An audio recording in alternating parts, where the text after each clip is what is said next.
You can teach them about the Word of God and you can pray for them, and that's the way you do it. You need to have a biblical foundation in your family. Well, I think by living God, by being an example and living the Word, and when your children are sick, pray for them. When their hamster is ill, pray for the hamster. God get a first place in my family. I would say by reading the Word of God and practicing it. Being a praying wife and mother. Oh, you got to spend time in the Word around the dining room table, I think. Start by loving.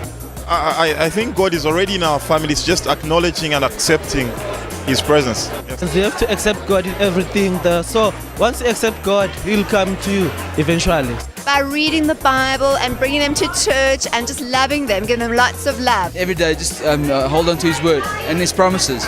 By praying and living accordingly to His life as much as possible. We use every opportunity to ask the question, what would God do? And then we talk about it, and then we pray together as a family. By just making him the center of everything you do, whether it is having fun or if you're stressed, to turn to him.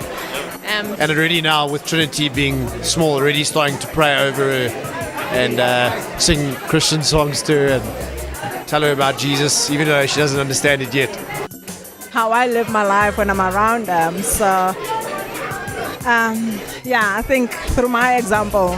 For me personally, the only way is like going to church, having like quiet times and reading Bible basically, yeah.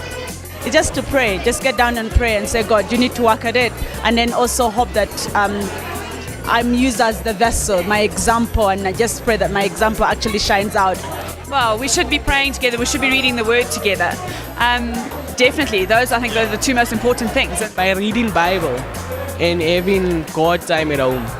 You pray together. You do life together. Yeah, you do life together. You make sure God is the center of the relationship. Yes. You associate with the right people, and you pray together basically. You read the Word together, and you just make God to be the main thing in your relationship. Yeah. Good Bible study. Being involved in a church that's really active, I mean, you have to make it interesting, especially for the younger generation, to see that it's not so bad. It's actually, life's good. If you know God in your life, it's good. Fellowshipping every day with your wife, your family. Praying, spending time with God, and also teaching my children to read the Word and also praying themselves. The number one thing is like reading your Bible We and praise, I know with us, our kids, they love singing, and so my girls have started making up their own songs. As they just sing praises to Him, and it just reminds us that we start our days off saying, "Good morning, God."